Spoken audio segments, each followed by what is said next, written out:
Okay, so today I'm going to show you my tryout format for CCDC. So I'm going to make a generic team structure. So when I think of most teams, this is how they're run by. So you have your 8 people, 1, 2, 3, 4, 5, 6, 7, 8. They kind of look like routers. I don't know why I'm drawing it like that. So anyways, you have your 8 official people on a team, and below them you have a picnic table, and you have your 4 alternates. And what alternates can do, at the very best, maybe they can go to practices, ?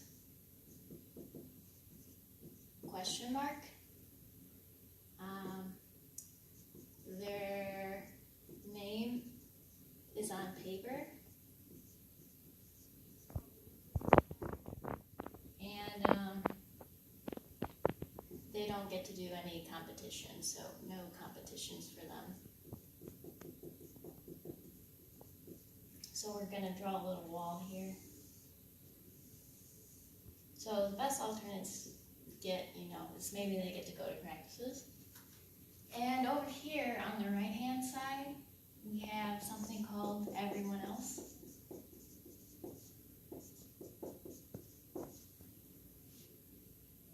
We're going to draw another wall, but this is going to be a bit bigger wall. So with everyone else, these are people that wanted to be on the team but didn't get on the team. And up here, we have, I don't know, like maybe a crown, and we have 1 to 2 people in charge of the team. So this would be like your faculty coach and maybe a department chair, so something like that. Faculty coach, and then maybe department chair. Whoever's in charge of it, usually 1 or 2 people.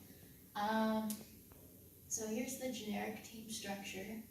So you got your 8 official people, you have alternates,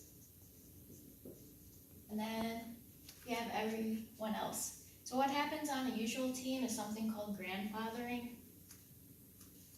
Write grandfathering down. So let's say, for example, this is the 2018 team for this generic team school. What happens when 2019 rolls around? So let's say 2019. Well, on the generic team, most of these people will keep their spots simply because they've already been there. So let's say, all these people get to keep their spots. They haven't graduated yet. And then we have this spot that's been eliminated. Maybe they've already graduated. So we have a question mark here.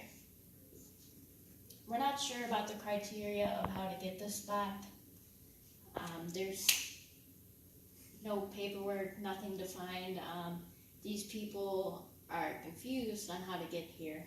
And the 1 to 2 people in charge, they pick. So if you're everyone else, all your hard work, you can work as hard as you want, but you're not going to get on this team if it's not merit-based. So if you're on this side, and if your team structure looks like this, and you're on this board, what you have to do is you have to make a ship.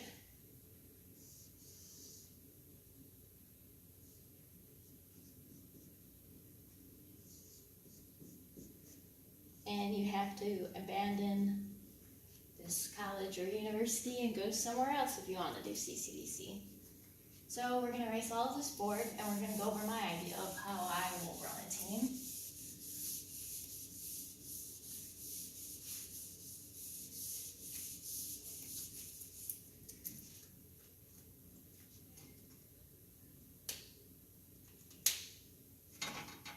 Alright, so I'll use Try-C as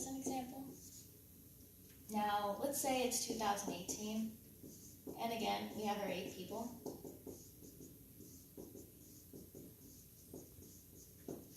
What happens when 2019 rolls around?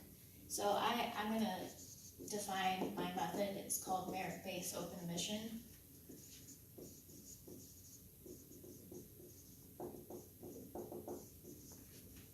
Format. So back to this, what happens when 2019 rolls around? That entire team is eliminated. All the spots are open because it's a new season, it's a new year. All the spots are open.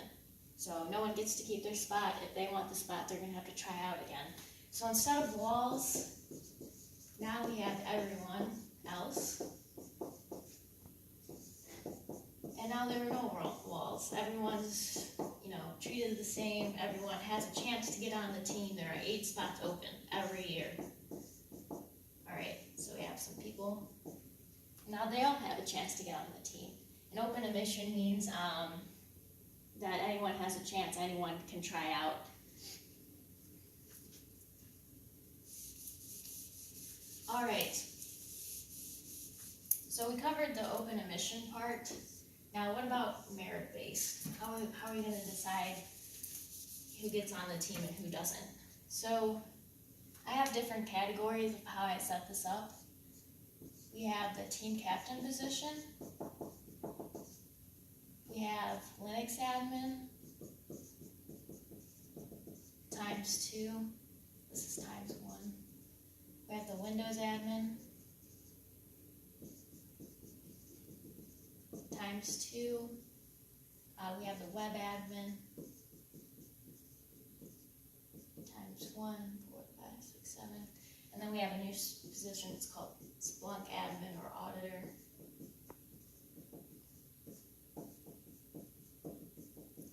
And this is for one person only. So if you want to be on the team, you can choose 2 categories. So you can try out for team captain or Linux admin. If you don't do too good with team captain, you can place your cards in Linux admin. So for example, how we would test for the team captain is a bunch of people would apply. Let's say we have 8 takers. And with team captain, they're very different from everyone else. They need to have social skills, they need to have communication skills, they need to write very good, they need to be able to talk to a CEO. So what we would do is maybe they would turn in a paper that they've written before so we know they can write well. Maybe they would do a mock interview with me and the faculty coach. Attendance, participation, that's how we would pick the team captain. For Linux admin, well actually I'll do web admin because I know that one a little bit more. So for web admin, this is more of a programmer role. So we would be looking for a programmer. Oh, I spelled it wrong. And how we would pick a person is what kind of projects they did. I like to call this walk the walk. So they have to demonstrate they can do this job. So it's not certifications that we're defining this by, it's not what their job is, it's walk the walk, can they do the job? Walk the walk. So anyways, the web admin, if you want this position, gotta be a programmer, have injects done, attendance and participation. Maybe you can make some tools for the team. You do Python or Bash. Maybe do a presentation on web shells.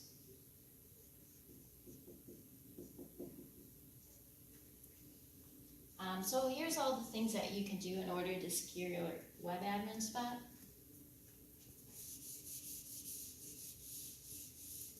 Now, we can tell the difference between 1 to 3 people who did more work than who, but once it gets down to 4, 8, 10, 20, 30 people, I can't tell the difference of who's done more work, who knows more. So once we get to higher numbers, we're going to have to defer to a tryout. So we would use the inject scoring manager website that I made. We would use a service scoring engine, and I would act as the red team. And depending on what they place in the competition, as long as with attendance, is who that would decide whoever gets that position.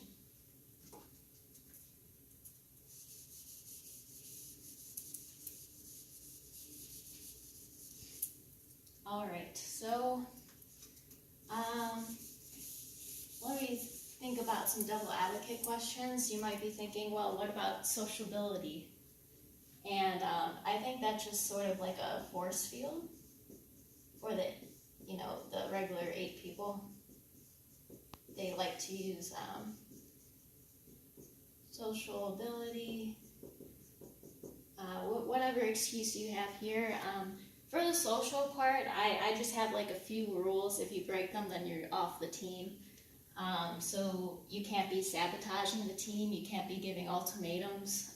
If you do that, you're just kicked off.